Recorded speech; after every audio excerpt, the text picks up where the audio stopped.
today video, we going cook pork chop. So, magluluto tayo ng pork chop, guys. So, guys, maghuhugas tayo ng kamay.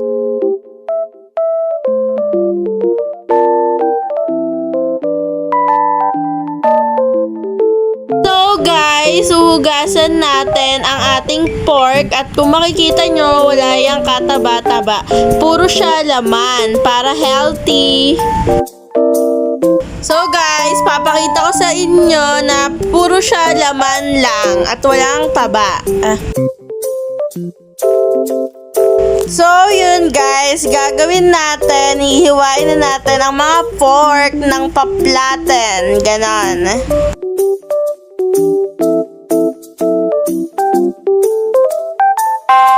So, yun guys, tapos ko na siyang iwain ng paplat and now, maglalagay na tayo ng crispy fries.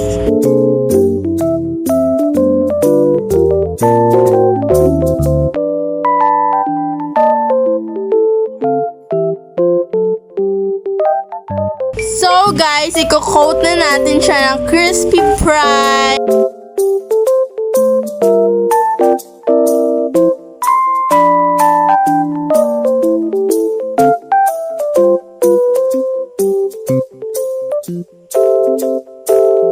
So yun guys, kino-coat ko na siya ng crispy fry at tinutusok-tusok ko din siya habang nilalagyan ko para hindi siya hilaw sa loob, para lutong-luto.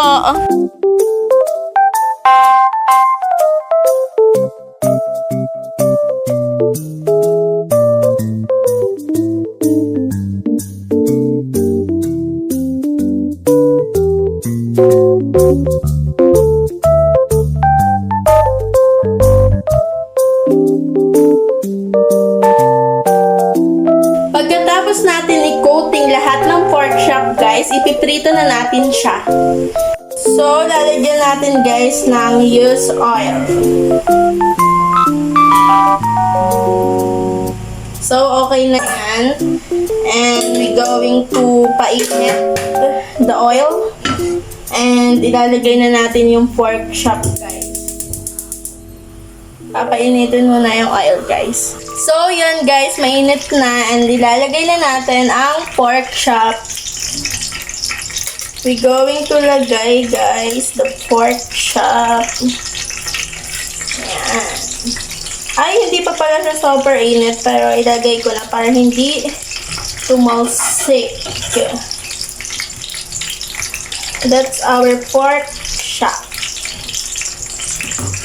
Tinusok-tusok ko yan kanina guys habang kino-coating para lutong-luto hanggang loob. So yun, ilalagay na natin guys. Yan o. Kinote ko siya ng super coat. Okay, makita nyo naman yun kanina guys. Yan. Low heat lang yan guys para maluto hanggang loob. So yun, we're gonna cook. We're gonna cook a pork chop. Okay.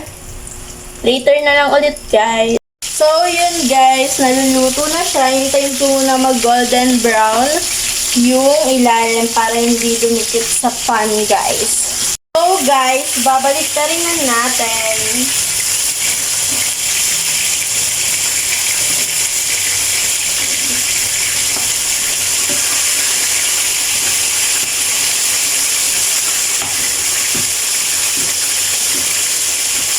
So yan, low heat ko sa ulit guys para maluto siya ng lutong-luto. So yun guys, hintayin na lang natin siyang maluto. So guys, luto na!